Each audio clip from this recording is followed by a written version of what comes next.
This started as a basic Target desk, a few materials, a few hours of work, and it became one of the most custom-looking pieces in the room. Today I'm going to show you exactly how to wallpaper a desk, including how to wrap the legs and curved edges so the finish looks custom. Not every piece of furniture can be wallpapered well. What makes this project work is the desk's construction. This writing desk was a basic ready-to-assemble piece, so it arrived disassembled. This made it convenient to wrap with wallpaper before assembling it. And that matters because when you wrap the pieces before assembly, you can hide every seam under a foot or inside a joint where it'll never be seen.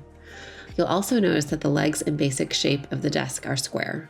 Wrapping curved edges are doable, and you'll see when I get to the part where we wrap the scalloped edge, but the desk is primarily square edges, which makes wrapping very easy, just as easy as wrapping a gift in a box.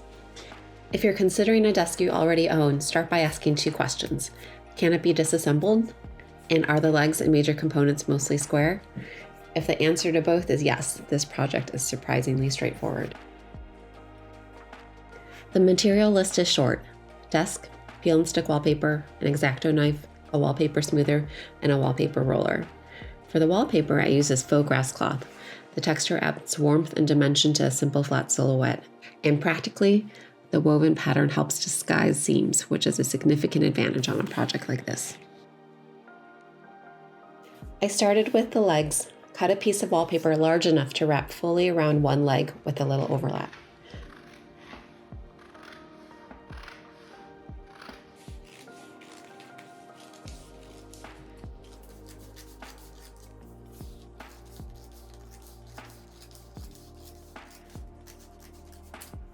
Before peeling the backing, use the factory edge, the clean pre-cut edge of the roll, to align with one side of the leg.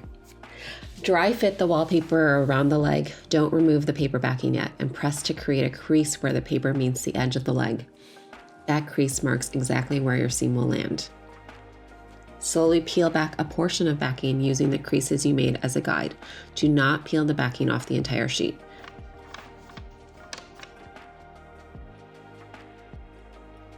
This is where some people misstep because the adhesive is sticky and it'll grab onto any surface once the backing is revealed. By working in small sections, you can set the position before you reveal the adhesive.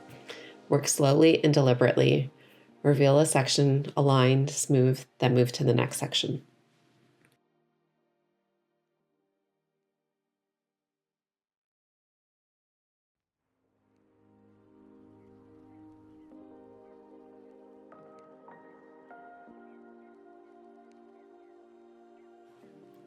Use the wallpaper smoother to push out air bubbles as you go. Work slowly. The precision here is what separates something that looks handmade from something that looks custom made.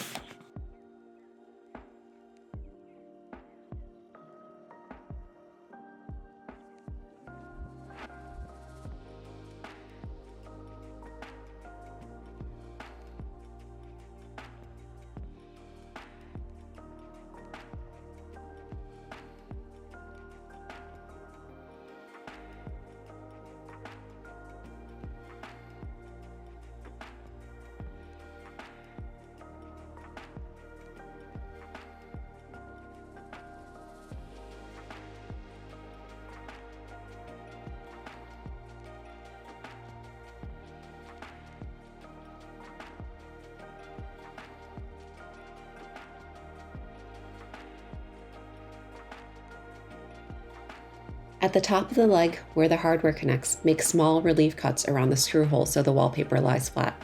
Small snips, just enough to let the paper sit cleanly around the hardware.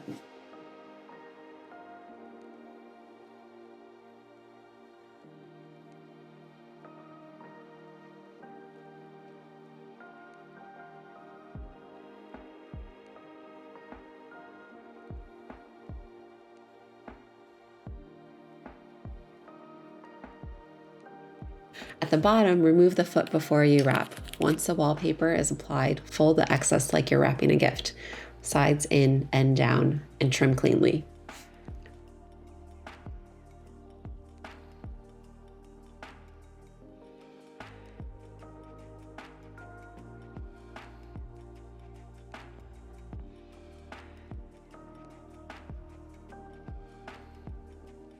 Then cut a small opening and reattach the foot.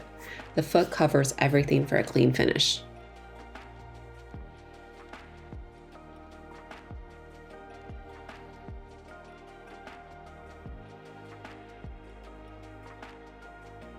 Repeat this for all 4 legs.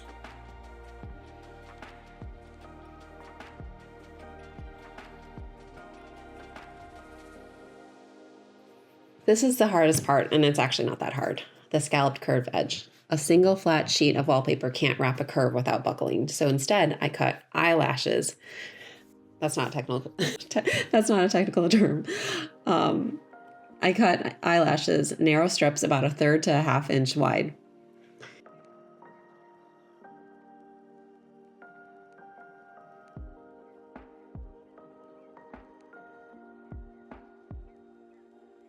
Fold each strip over the curve, trimming excess as you go.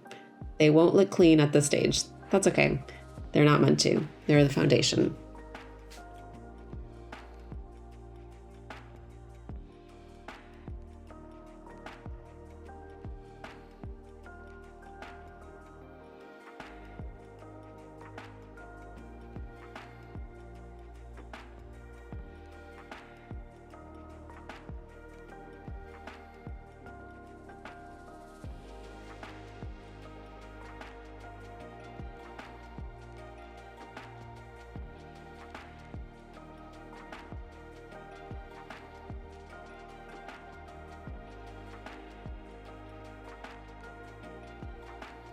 Cut a second set of strips, clean, continuous, and lay them over the eyelashes. These cover the folded edges and give you a finished look.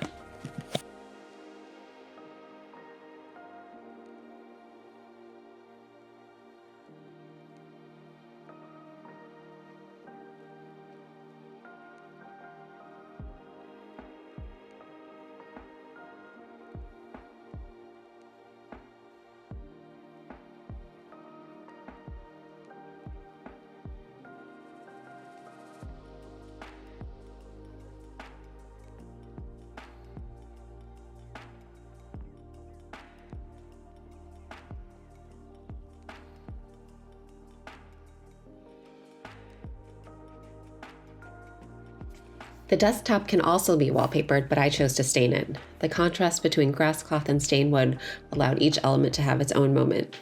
The beautifully textured grasscloth against the pink stain finish. I also thought the stain top would be more durable. The stain I used is Varathane and Rose. Tinted stains can be unpredictable, so test before you commit. This shade landed exactly right. The lightest blush pink will age well since it isn't too sugary sweet. Fluted trim was added along the edge of the desktop, stained to match and attached with construction adhesive. This added detail is what makes it really stand out. I've used this trim in 2 other projects. I really love it. Start to finish, this project took about a day, not including drying time for the stain. What this project proves, and it's something worth holding on to for any room, is that the upgrade isn't always structural. Sometimes it's material. That's what shifts something from ready-to-assemble furniture to a custom piece. In a kid's room, it's worth embracing what they love now, even if it changes a few years from now. This was a way to bring in personality and character without the investment of a true heirloom piece. Everything used in this project is linked below. The desk, the wallpaper, the stain, the trim. If you try this, please tag me. I'd love to see it. If you're designing, renovating, or simply rethinking a space, please consider subscribing.